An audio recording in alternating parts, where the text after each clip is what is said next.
Le parti au pouvoir au Canada a élu dimanche Mark Carney comme nouveau chef et futur Premier ministre, au moment où le pays fait face à des jours sombres, en raison des menaces de son puissant voisin, les États-Unis de Donald Trump. Après avoir été longuement ovationné par les militants, Mark Carney n'a pas perdu de temps pour dénoncer les attaques du président républicain. Les Américains veulent nos ressources, notre eau, notre terre, notre pays, a prévenu Mark Carney lors de son discours de victoire.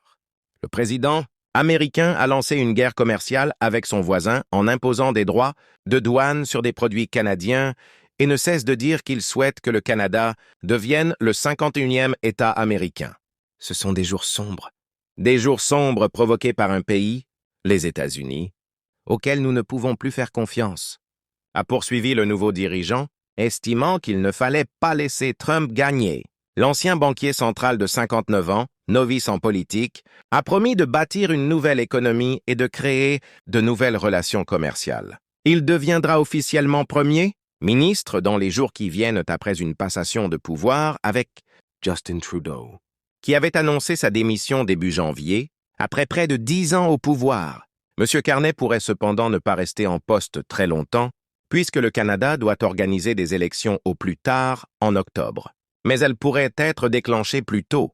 Nouveau visage.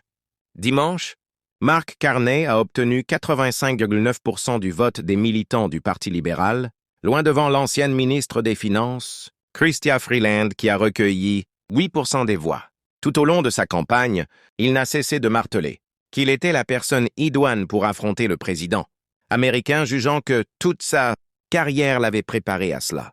Dans le centre des congrès de la capitale Ottawa, où de grands drapeaux canadiens ont été installés sous des spots rouges, la couleur du parti, les militants ont exulté à l'annonce des résultats. Pour Sean Cruz, militant, ce vote est synonyme d'espoir, c'est un bon résultat. Nous avons besoin d'un nouveau visage au gouvernement et d'un nouveau visage au sein du Parti libéral. Luzmenda Lonkins, toute de rouge vêtue, se réjouit d'avoir un parti fort face aux conservateurs qui affirment que le pays est cassé. Mais c'est faux. Et Donald Trump vient d'unir le pays. Nous avons maintenant un ennemi commun. Dans son discours d'adieu, Justin Trudeau a lui aussi mis en garde le pays, estimant que les attaques de Donald Trump représentaient un défi existentiel pour le pays. La liberté n'est pas un acquis. Même le Canada n'est pas un acquis, a-t-il lancé.